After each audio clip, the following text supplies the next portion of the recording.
Hello, and welcome to the first episode of the Presidencies of the United States.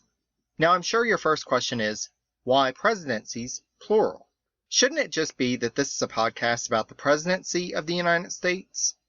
The word choice was deliberate, and I think gets at the heart of what I hope to accomplish with this podcast. To say that the presidency in the days of George Washington is the same as that in the days of Barack Obama, or FDR, or Lincoln, or even John Adams, to me, ignores the fact that each person who has occupied the office to date brings unique characteristics, outlooks, goals, strengths, and weaknesses to the office. Of course, John Adams couldn't be the same type of president as George Washington. Theodore Roosevelt was short-sighted in thinking that Taft would do exactly as he would do in the office. Even Jefferson and Madison, despite their close friendship and shared ideologies, carried out vastly different presidencies. The presidency is constantly shifting with circumstances, the times, and the occupants. This podcast aims to go one by one to examine each for as many episodes as it takes, and to determine what we can learn from each presidency and each president.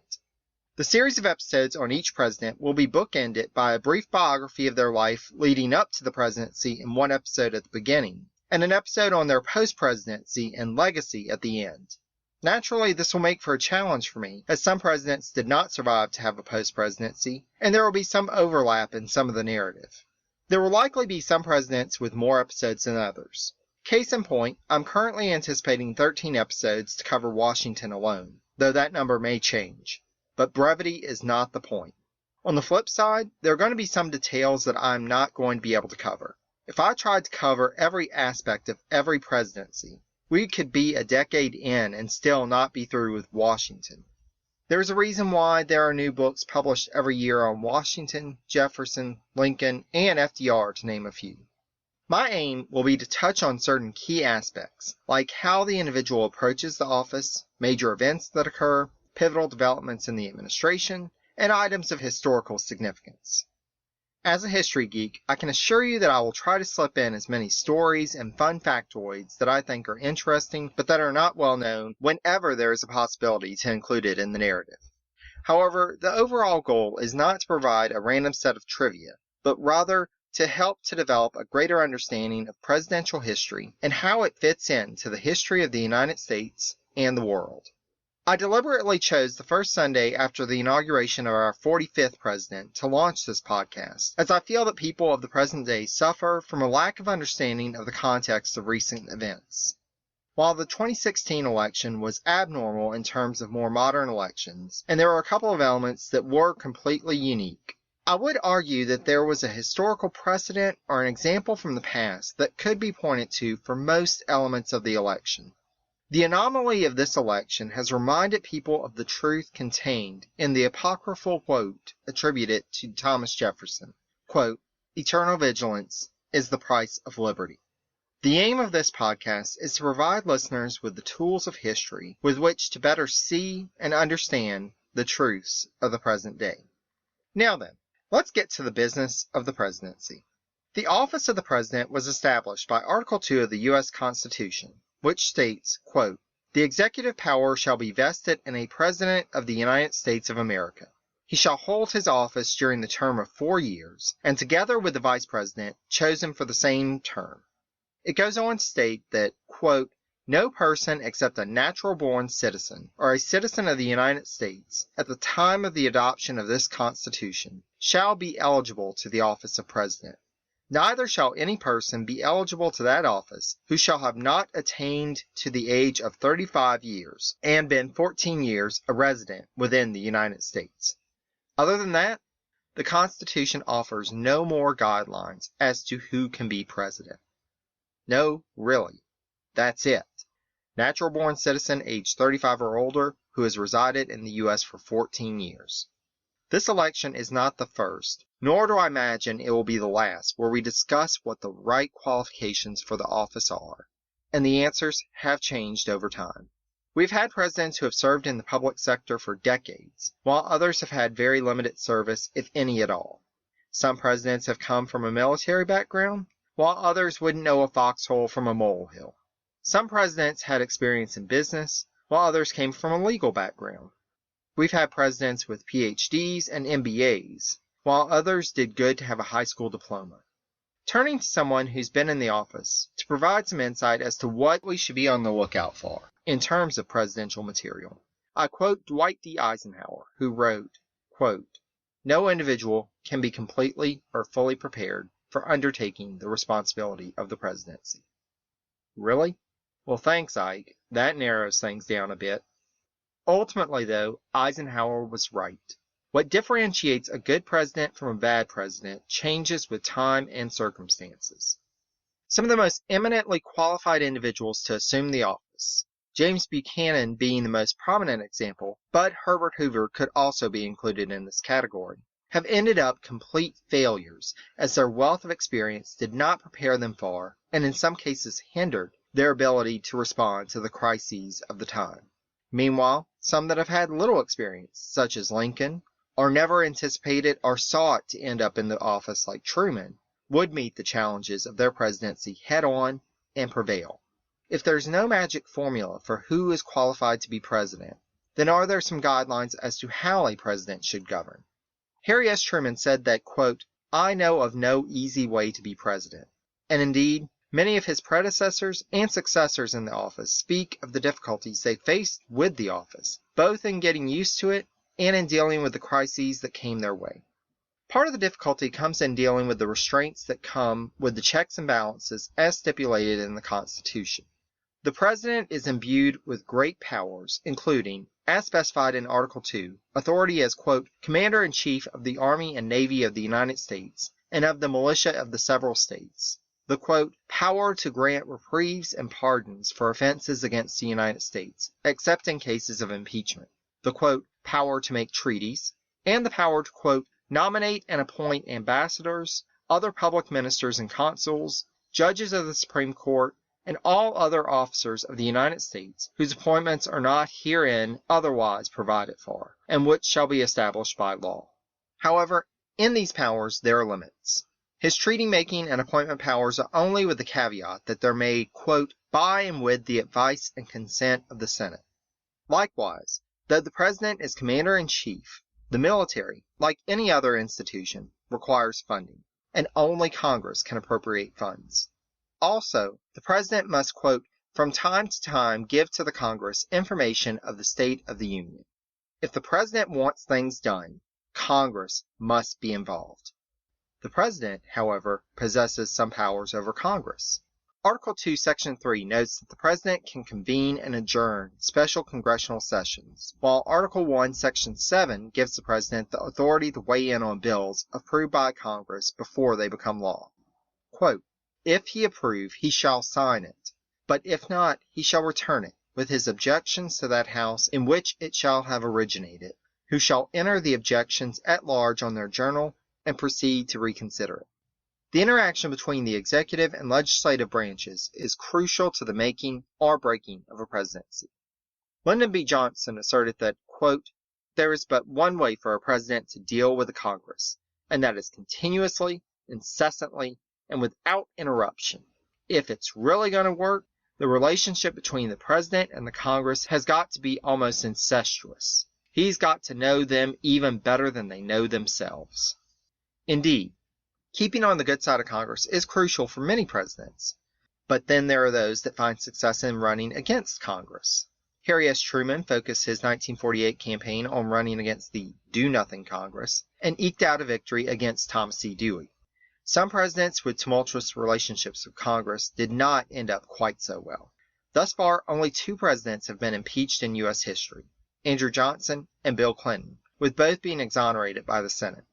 Richard Nixon's impending impeachment caused him to resign from the office in 1974, only a year and a half into his second term. In more modern history, Barack Obama found himself hampered in his ability to achieve administration goals by combative Republican congressional leadership. However, Obama and other presidents have proven just what the president can do despite Congress.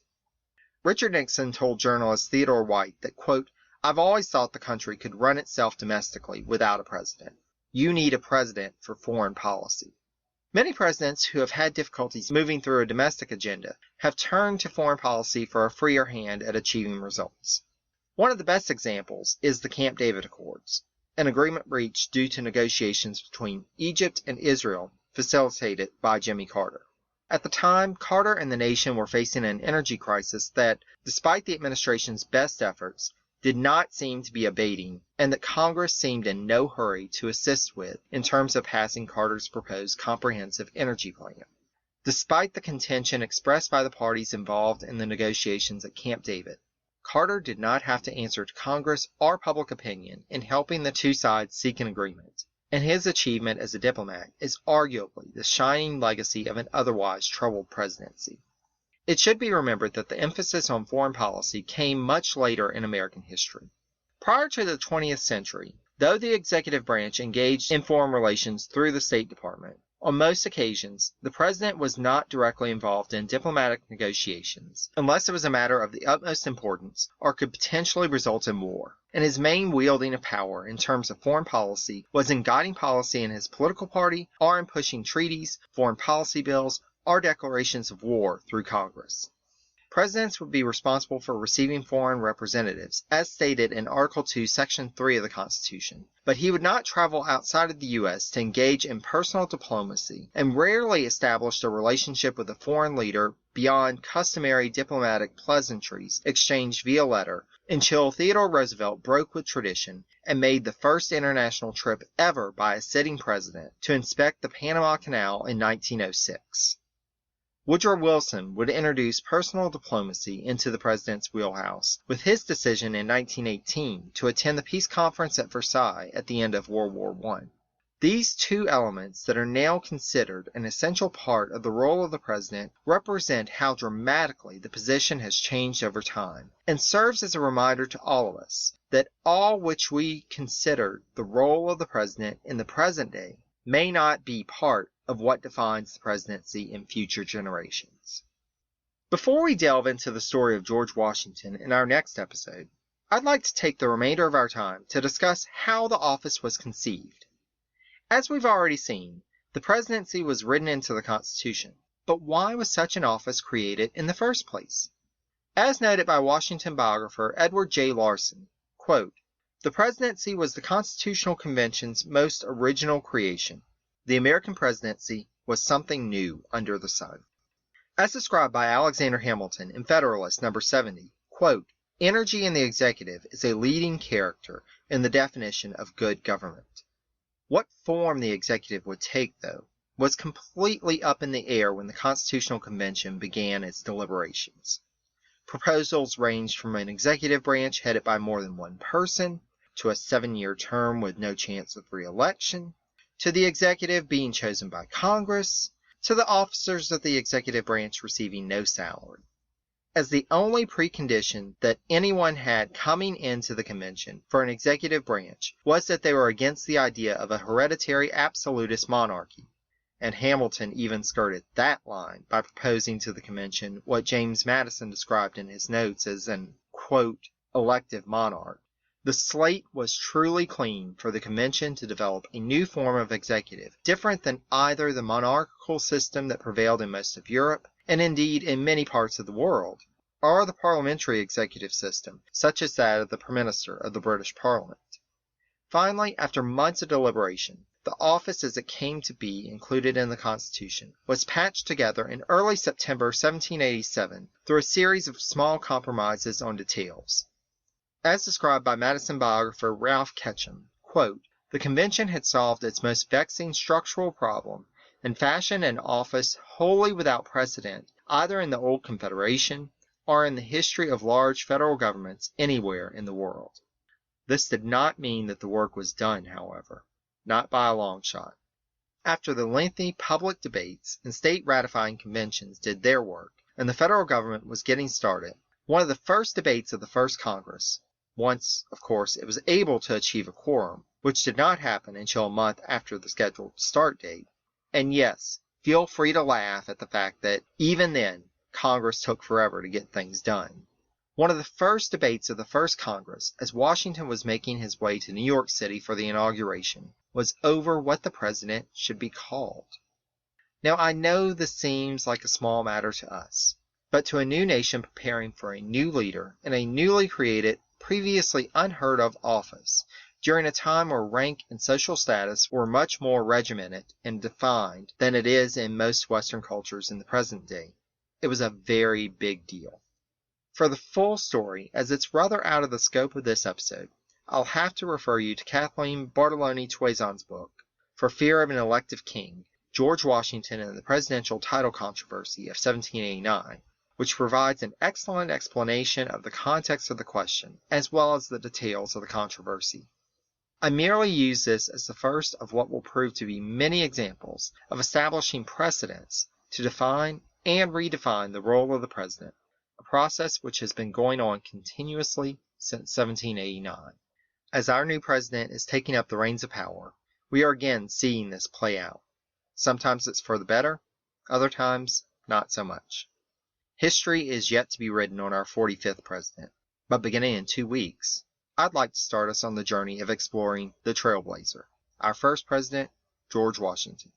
There will be no chopping of cherry trees in our condensed examination of the life of George Washington leading up to the presidency, but I hope you'll find it both entertaining and enlightening. Until then, I'd love to hear your questions, comments, and feedback. Please feel free to contact me via email at presidentiespodcast, all one word, @gmail.com, on Facebook at facebook.com/presidencies, or on Twitter at presidencies89. Show notes are available on the blog at presidencies.blueberry, that's BLUBRRY.com. And this podcast will be available on both iTunes and Stitcher. Thank you so much for listening to this first episode, and until next time, take care.